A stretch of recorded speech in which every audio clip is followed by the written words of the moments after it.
Bien, on commence tout de suite avec notre croquis, on va faire le tracé. Donc il y a pas mal de petits trucs et astuces je pense, je suis quelqu'un d'assez bavard, je vais essayer de l'être pendant le tuto. D'abord, on va définir par quoi on commence, donc qu'est-ce qui est le plus au-dessus de l'illustration. Donc déjà on a le capuchon qui est au-dessus du manteau, tout ça c'est en dessous. Ça enlève une bonne partie du problème. La tête est à l'intérieur de la capuche, on va avoir besoin de la capuche d'abord, pour cacher ensuite les coutures comme je vous ai expliqué en intro, derrière, plus facilement. Donc dans l'ordre, on devra, comme en grande partie principale, créer l'ourlet pour pouvoir faire le reste de la capuche, etc. Devant l'ourlet, on a la fermeture éclair, et on va aussi, tant qu'on y est, faire ce cordon et la petite plaque qu'il a à l'épaule. Pour l'heure, on va se contenter de faire le zip, ça va déjà être assez long, je vais faire 3 petites parties pour les premiers éléments, ensuite on s'attaquera à la capuche entière. Les cornes ne poseront pas de problème, elles sont derrière la capuche, et celle-ci n'a pas de raison d'être déplacée, et ne colle pas au bord, donc on n'aura aucun problème de superposition, il n'y a rien derrière, ça devrait bien se passer. On va commencer avec le zip, et je vais détailler, vous inquiétez pas. Je voulais juste vous faire un tout petit aperçu des 3 chapitres principaux qu'on allait commencer. Donc ici, vous sélectionnez la plume, ça va être notre outil principal tout au long de ce tuto. Ici, au-dessus du fond qu'on a créé, qu'on peut renommer fond d'ailleurs, je ne sais pas si je l'ai fait sur l'intro. Au-dessus du fond, on crée un nouveau calque, donc on sélectionne le fond, il est en bleu, on fait un nouveau calque qui va se placer au-dessus, et on va le nommer zip, tout simplement. Le principal, c'est d'avoir des noms qui soient clairement identifiables pour retrouver facilement les objets qu'on veut modifier.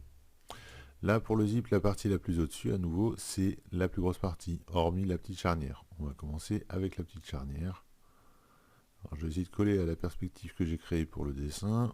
Sur des petits détails comme ça, si vous déviez un peu, vous ne formalisez pas, ça n'aura pas trop d'importance. Ici, vous voyez qu'on a un contour noir, un fond blanc, par défaut. On va passer notre contour noir à l'intérieur de la forme. Là, il est aligné sur la sélection qu'on a créée. On peut aligner les traits à l'intérieur. J'aime bien, ça donne un aspect plus fini, je trouve, au final sur les épaisseurs. Et ça nous permet aussi d'avoir moins de conflits en termes d'épaisseur lorsque des objets sont juxtaposés et qui doivent être vraiment précisément liés.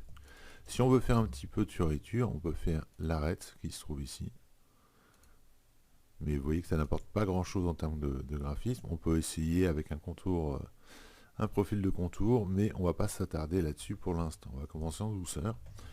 On a donc le zip. On va aller dans le calque ici et toujours on pense à bien verrouiller notre objet une fois qu'il est terminé. Ici on va faire la languette principale. J'y ajoute un petit peu de perspective, mais n'hésitez pas à prendre des largeurs sur le croquis ou à prendre des libertés.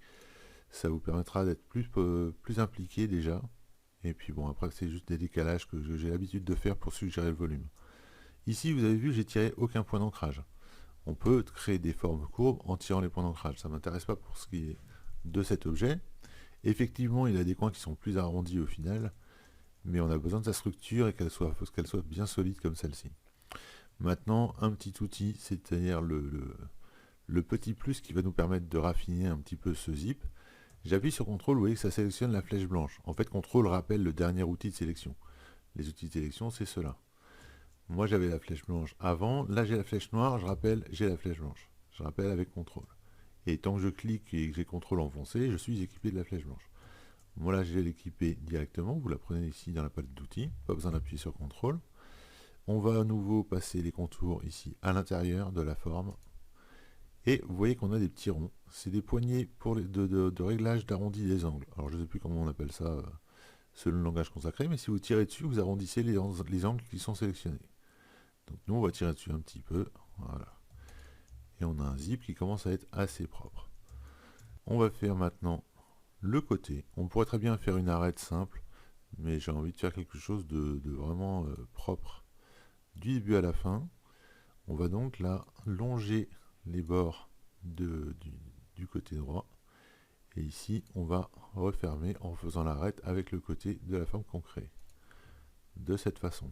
Maintenant on sélectionne cette forme, on reste appuyé sur CTRL pour rappeler la flèche blanche, et on tire légèrement sur les poignées de contrôle.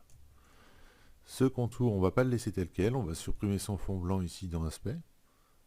On le met à la poubelle. Et le contour, on va le déplacer, le baisser à 0,5. Il faut rester appuyé sur CTRL pour avoir des décimales dans le réglage des contours ici. et avec la molette vous descendez à 0,5.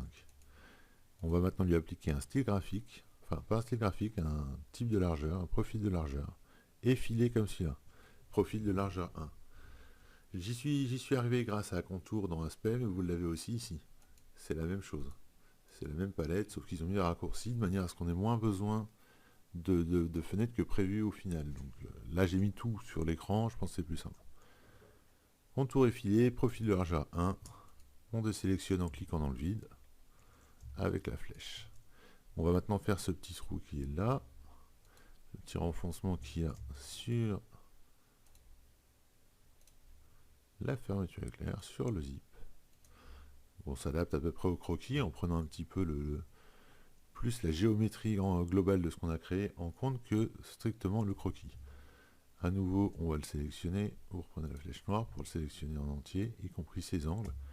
Contrôle, vous avez la flèche blanche qui revient. On tire légèrement les contours. Et maintenant, on va commencer dans le vif du sujet avec le Pathfinder, qui va nous permettre de faire un petit volume au fond de ce rectangle. Pour ça, on va dupliquer, vous regardez ici dans les calques, on va dupliquer, on reste appuyé sur Alt et on fait un glisser-déposer de cette forme au-dessus d'elle-même.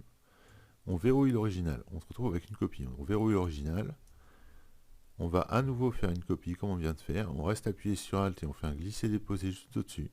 Vous avez cette petite ligne bleue qui apparaît quand c'est bon, vous relâchez le clic. Et cette copie, avec le curseur, on va la décaler 2 fois à droite, 2 fois en haut. Le curseur du clavier.